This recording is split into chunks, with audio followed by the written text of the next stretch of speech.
Start. Now, sir, honorable members will recall that the bill was introduced in the House of the People on the 2nd September 1953. It has had a long history and, in one form or another, it has been before the public since the end of 1949.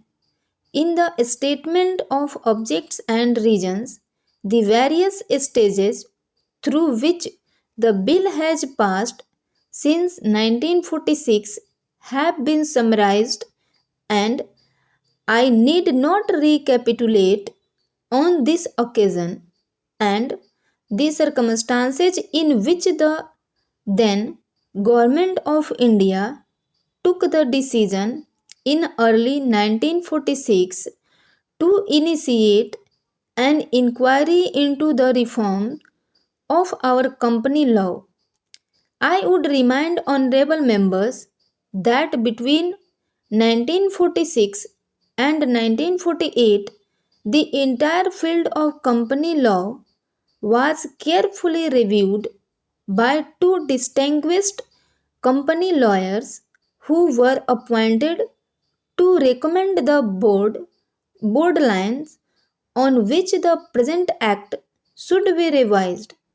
Their recommendations were examined in the then Ministry of Commerce, and certain tentative departmental views which emerged were circulated in a comprehensive memorandum to all recognized trade and industrial associations, bar associations, the high courts, and the state governments. That brought us to the end of 1949. Many representations on this memorandum were duly received from chambers of commerce, trade and industrial associations, state governments, and the general public.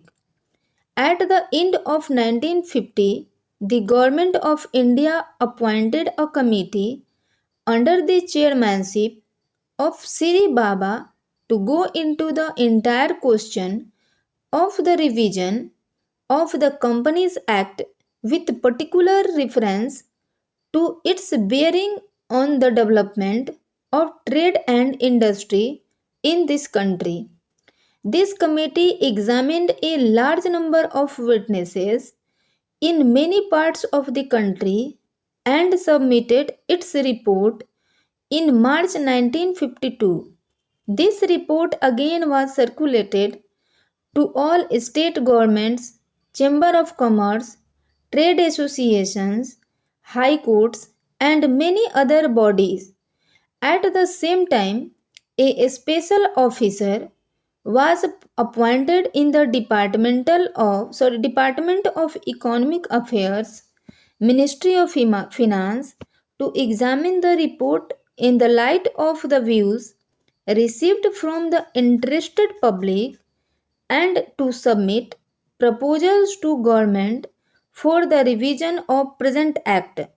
The bill now before the House is based largely on the recommendations of the Company Law Committee, modified in a few particulars.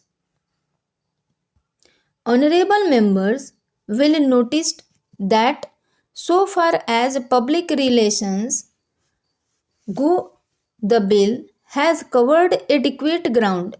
In a measure like the company's bill, however, which covers the entire field of the company of joint stock companies, the limits of consultation and discussion can never be exhausted, and I would like to inform honorable members that although the bill was introduced in Parliament over 7 months ago, our officers have been engaged throughout this period in further studies in informal discussions with the interests concerned, and on occasions I have also participated in such discussion I have also given some further thought to some of the issues arising out of the bill, and I propose at the appropriate stage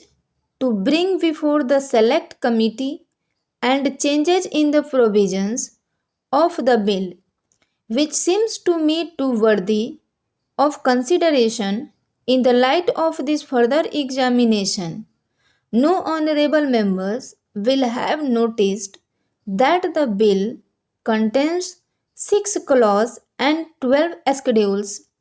I think it is probably one of the longest legislative measures in recent legislative history, but its size might be regarded as misleading unless I make a few comments.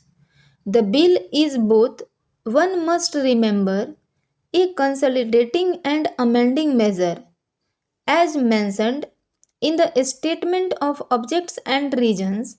This is the first opportunity which has occurred since 1923 for the consolidation of Companies Act. Advantage has been taken of this opportunity to redraft several long and complicated sections in the present Act, which have been split up into a large number of clauses. This is a largest single factor accountable for the increase in the number of clauses in the bill. New clause embodying substantial changes in the present law would hardly constitute more than a small fraction of the bill. I would like I would also draw attention to the structural changes in the bill to which a reference has been made in the statement of objects and reasons.